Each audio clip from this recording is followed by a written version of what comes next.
Hey Spuddies, PotatoMcWhiskey here, and welcome to a mod spotlight on a Witcher mod for Foltest of Temeria. So Foltest is the Lord of Temeria, Pontaria, Mahakam, and Sodden. Now he gets plus 6 gold from every city-state that you're suzerain of, a 25% discount on all military units purchase cost, and a 50% discount on levy cost. He also gets plus 7 combat strength during the first 20 turns after declaring a protectorate and liberation war. This is a really interesting ability. It definitely kind of pushes you in the direction of doing city-state quests, looking for diplomatic quarters. I think overall, this introduces like really interesting gameplay, which is super nice from a modded civ. I really like this. It doesn't feel particularly overpowered. It kind of feels a little bit like Hungary combined with maybe, who was it that declares protectorate wars? Darn, maybe it's Australia. It kind of feels a little bit like Hungary and Australia kind of mishmashed together. There's a little bit of gold in there too, which kind of forks off into this civ feeling a little bit like Mali and Maori kind of mashed together too, because if you, the really important thing is that it's a 25% discount on all military purchase costs, which includes faith if you get the Grandmaster's Chapel. So there's like really interesting things here.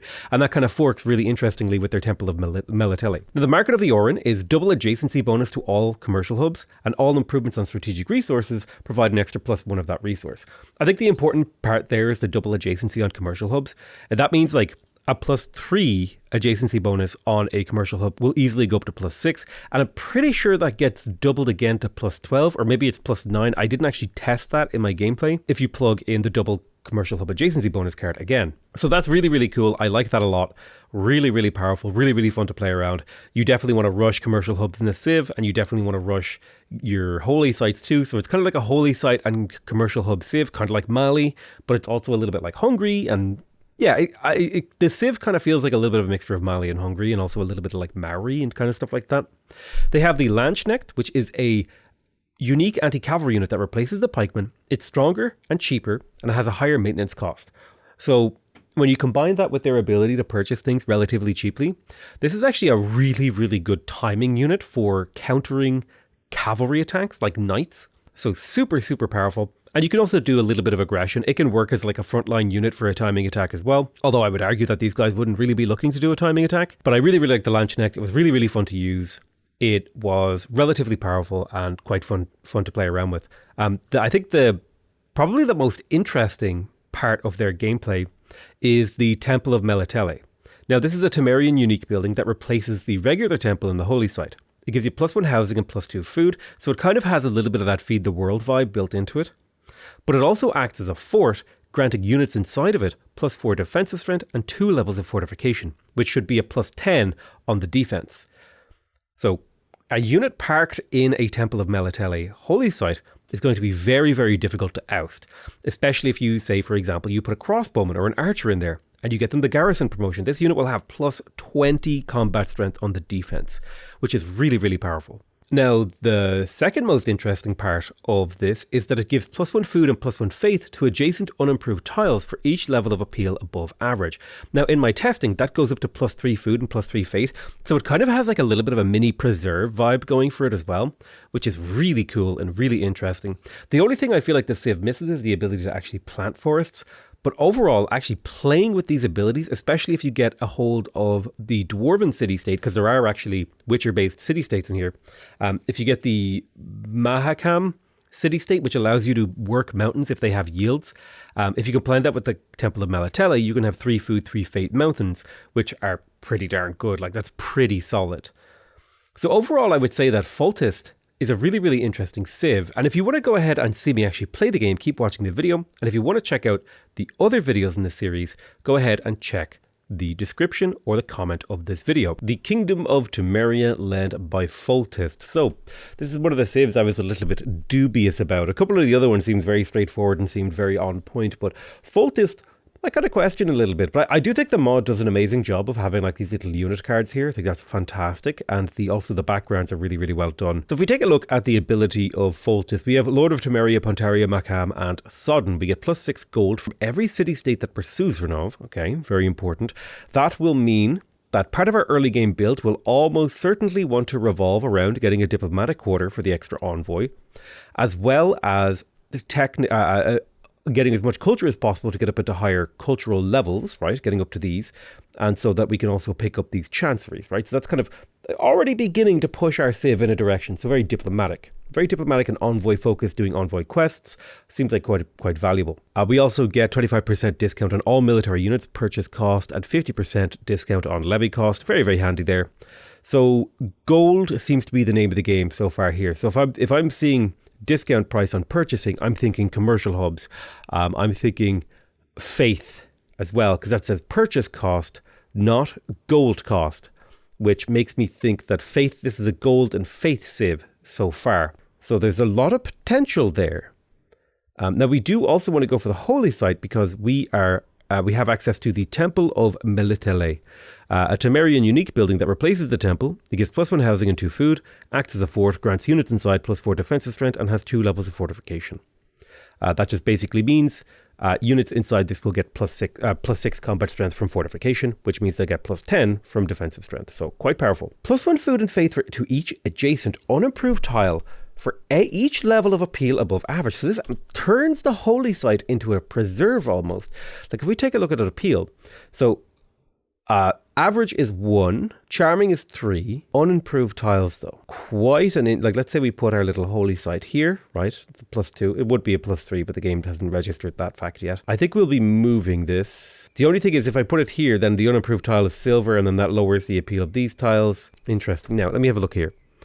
For each level of appeal above average. Okay. So it's theoretically +2 food and +2 faith on tiles that have high appeal, not something to be sniffed at. Don't forget that the holy site also itself gives appeal to adjacent tiles. So I think we could get away with maybe moving down to the right one, settling here, putting a holy site here, and then putting a mine here, and we'll still have a high enough appeal in this area to take advantage of that, even without making use of the copper. Interesting. Yeah, so I think that's the opening build, is you go for early astrology, and then use your growth and production and as a consequence of that growth in order to get your commercial hubs and your diplomatic quarters and your government plazas, all that jazz.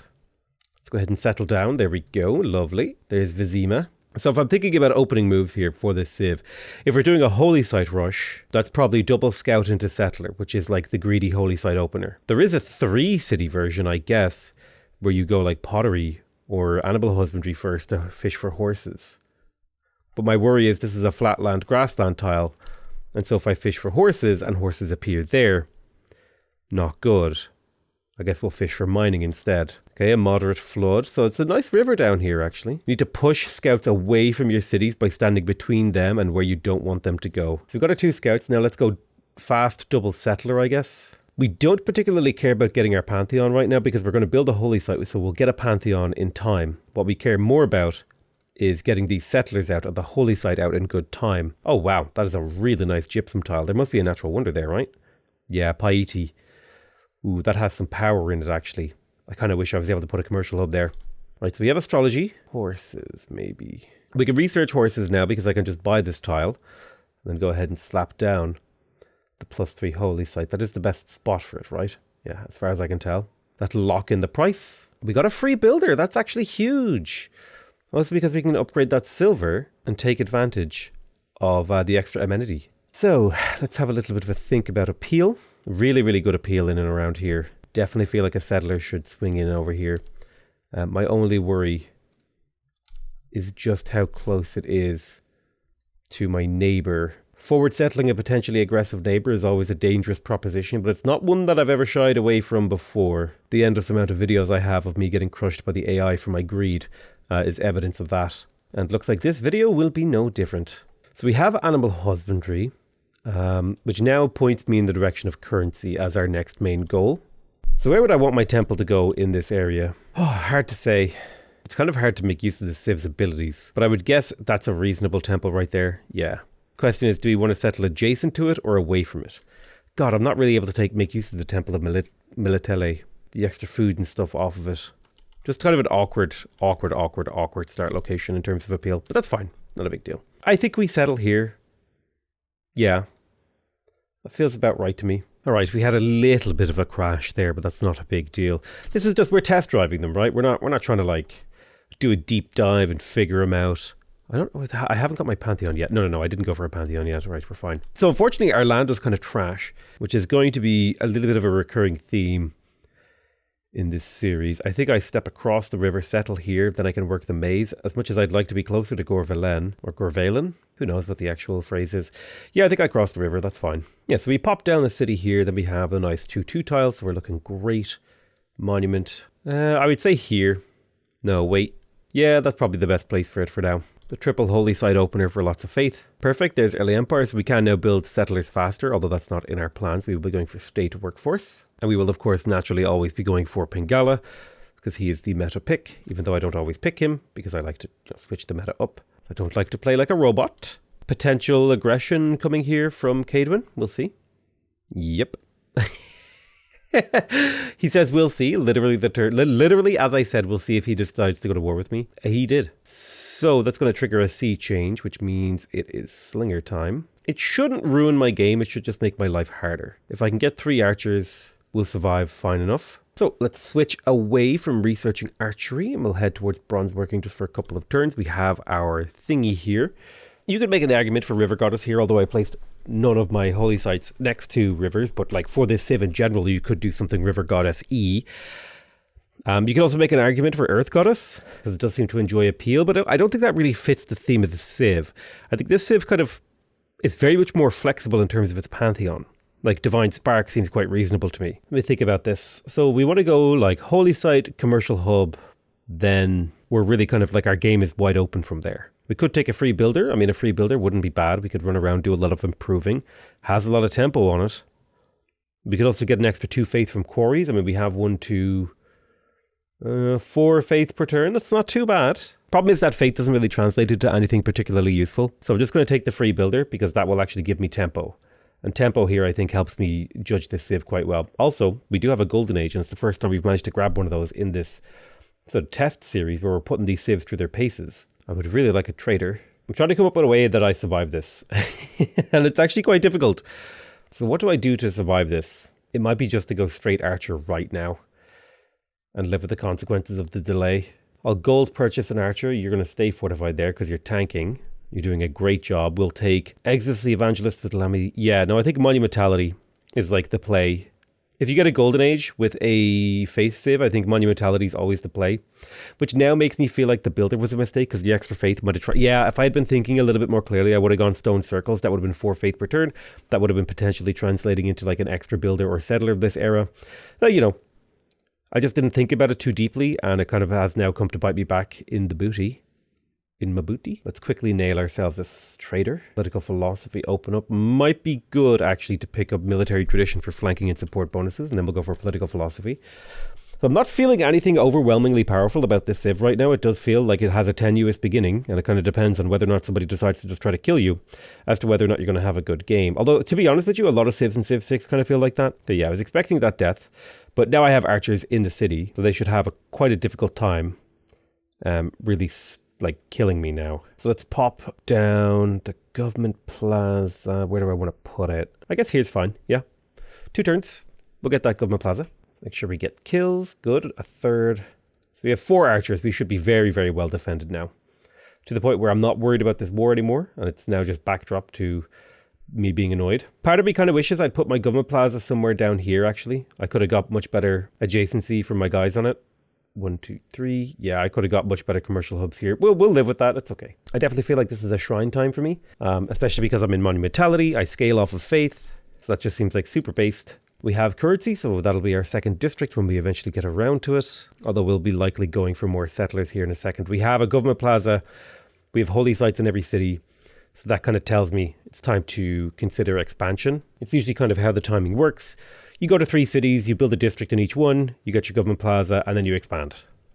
Like that's the pattern that I've noticed. Let's go for Classical Republic for the housing and the great people points. Plug in settler production. Although we could justify builder production. I don't have a lot of I don't have tiles that I really want to improve is my problem that I have right now. Like mines, I guess. Sure, you could say that theoretically. It might be an Ancestral Hall game. Ooh, could be an exciting Ancestral Hall game, actually. I definitely feel like theology is our next step. Forgetting the Temple of Melatele. This civ definitely felt a lot less obvious than the other one that I played, Hensvelt or whatever his name was. But yeah, let's place the +3 commercial hub right there. We'll finish the shrines just because they're valuable. So what's our next step for this civ? So we have currency. I think it's mathematics up into military tactics. That's kind of like the default pathway that feels appropriate for this civ. We can get a religion. That's quite good. I definitely feel like this might be a feed the world kind of civ. We'll call this the Cult of Melitele. I like that they have these in the game. Looks like somebody took feed the world. That's annoying. That's okay. We get kind of like a basic feed the world built into our civ. I feel like you could make a very good argument for choral music here. That will take care of all of our culture gains for the rest of the game. Yeah. That just feels right to me. In terms of tier 3 building, being able to convert faith into food and growth and housing seems quite good. Crusade theoretically has power here if we wanted to make use of it. Pilgrimage also theoretically has some power here. This would be an immediate +6 faith per turn, which could give us a lot of tempo on purchasing settlers. Tithe is always just like super strong. I feel like we're going to get a ton of gold from our commercial hub, so generating a lot of faith will give us just like some power here. So that's what we'll try out. I'm kind of curious as to like the viability of like attempting to use these guys in multiplayer. So Gorvelin is kind of stuck on food, so I'll go for the granary in here. Unfortunately, I don't have another option. I'm going to take Suzerainty of Macam. Oh, grants the ability to work mountain tiles in combination with this civ's ability is actually super good. Oh my god. Grants the builder ability to build a dwarven mine. Unique improvement must be built on mountains and grants +3 production and +3 gold. That's insane. Oh my god. Bro. Wait, what? That's insane. That is so cool. Look at that. That is so cool. Wow. Okay, there's actually I really want to do a full proper playthrough with this mod now. So we have the Temple of Melitele available. So what's the next step for this civ? Right, so we have our next tier of building. We have the next step in our civ. What is the movement after that? I'm trying to have a little bit of a think about it. I guess the obvious move is to pick up our governor titles and then think about where we want to go next. Insane, dude, that I'm able to work those tiles. So we got the Ancestral Hall. And like places like Maribor, I feel safe to purchase a settler or two. I could opt to also build settlers, and I think I will. Because settlers for me right now represent builders. Ooh. Do I want to wait for feudalism? I might wait for feudalism to actually settle these cities for the extra build charges. I really want this guy to go to peace with me, but he just won't, which is going to force me to be very thin with my army. But yeah, let's get the Temple of Melitele. Dude, I can't even describe to you how like insane that ability is. So fortunately, he won't take peace. Do I want to wait? Do I want to wait 10 turns to settle the city for +2 builder charges? No, I do not. Let's grab Victor and pop him into Gorvelin. Might be able to buy me a little bit of time with his combat strength bonuses. City's under major threat though, because he's got man-at-arms rolling in, like super early, turn 45 man-at-arms. I mean, I guess it is online game speed, but even so, I need to be careful here. You have 15 base strength, they have 45 base strength, which means they are 30 above you. You're in ideal terrain, and they have +4 from difficulty and -2. So you should be able to survive a one-shot here, because you're on a hill. And you have support bonuses. So I can take a hit with this archer. In theory. Can I buy another archer to send? I guess I'll buy a heavy chariot, because that was an envoy mission. And that might give me a little bit of extra city combat strength. Baseline? Not quite. But I do need to kill this man-at-arms this turn. I can't afford him not to die. The swordsman can live, as can the catapult for a turn. He will pillage me, which I hate. I hate that he's pillaging me. But we'll build ancient walls. I think we're doing okay, actually, believe it or not. Like, we're in dire straits, but they're like survivably dire. Let's grab Garrison Commander. That'll give us +5 combat strength to all units in the city, making us much more capable of defending. Now, that is units defending, so it's only defensive units. Even so, it'll make it much harder to push in. Ooh, that catapult did damage. Okay, the catapult is gone, the city is defended, and we're staring down the barrel of a pretty reasonable position to be in all honesty. I don't like the crossbowman coming, and it's annoying that he still won't take peace, but I do feel like I'm in a position to hold here for a while. God, this tempo from Monumentality is insane. The era is over, so I'll just have to do with making one extra builder. Where, though? I guess Brenna. Oh man, look at that dwarven mine! Look at it. It's beautiful. It's beautiful. I love that. That's a really, really cool game mechanic. Okay, so priority number 1 is this crossbowman. And the chariot will help. There we go. He's dead. And then we can take care of the spearman fairly easily. And then the return to getting the Temple of Malala up. Now, the reason we want to get these temples up is because they're so powerful, right? So I especially if you have the culture thing, like this thing just gives me so much food, so much culture, so much faith. It's really, really quite damn good. This is a very well-designed civ as well. Now, kind of hard. Like, I feel like these almost work better in multiplayer. But look. Look. That's insane. Okay, so I actually misunderstood how these numbers are calculated. So how I interpreted it was that the Temple of Melitele gave you +1 food and production to adjacent unimproved tiles for each level of appeal above average, as being, so you have average and then you have charming and then you have breathtaking. So that'd be +1 and +2. That's not how that seems to work. It seems to work very differently to that. And the combination of Mount Carbon and this, now that my mountain tiles are like just like supercharged, like this is crazy. Very, very cool. Very interesting civ. I really like the way it all kind of forks together. Now, so we've made use of the Temple of Melitele. We need to build our markets then.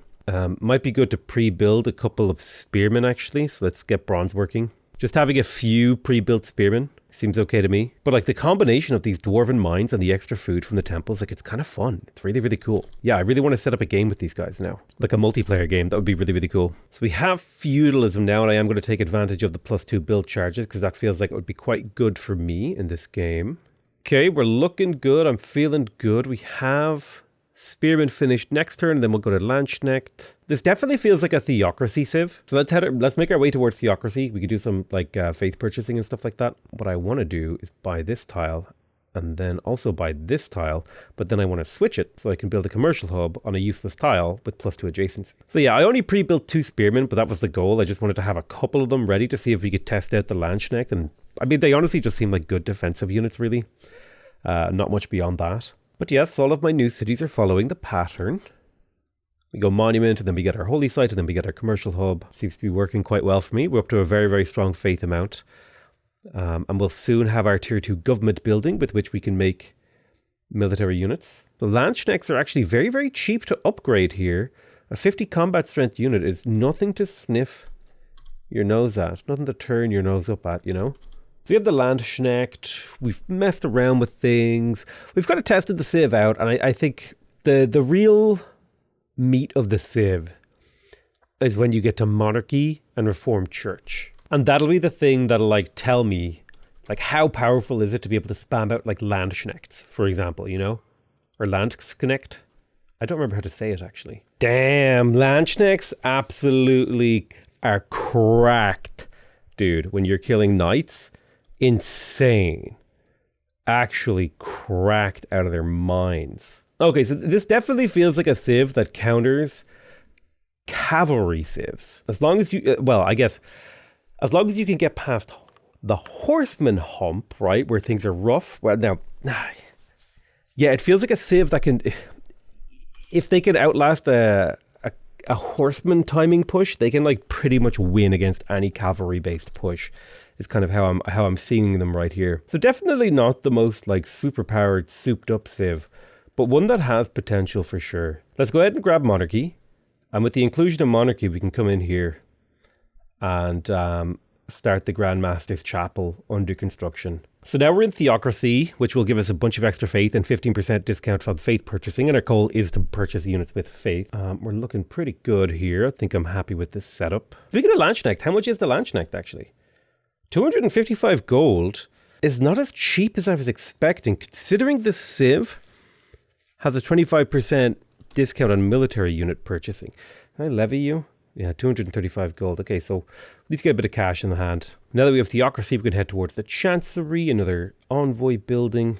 Yeah, so interestingly, I will go ahead and say this Melitele building is actually super based.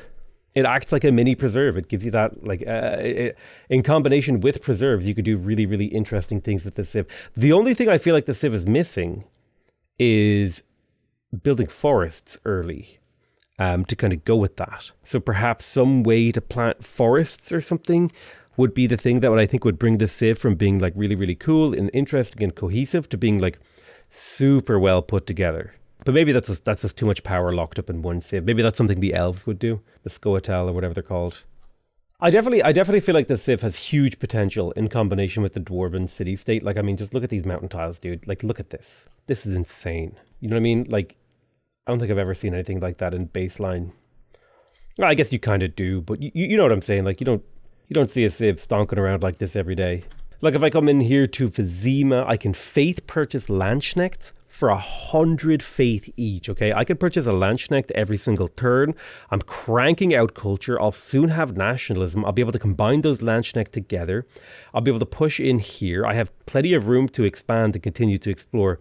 This definitely feels like a really, really interesting faith and gold Civ. I also have the potential of like levying the military of these city-states, and I do that at a discount. It kind of feels almost like Hungary and Mansa Musa and America had like a weird faith-based defensive commercial hub holy site, also appeal-based empire. Very, very well designed. I think the real thing that it's missing is a way to plant forests of some kind. But I do think fundamentally it's a well-designed Civ, and definitely worth checking out. I like the way it works at a very fundamental level. It all works together in a very nice way, and I think the developer should be quite proud of himself for putting it together. Anyway, that's going to be it for my first look at these guys. I love you all very much, and I'll see you guys next time. Bye bye.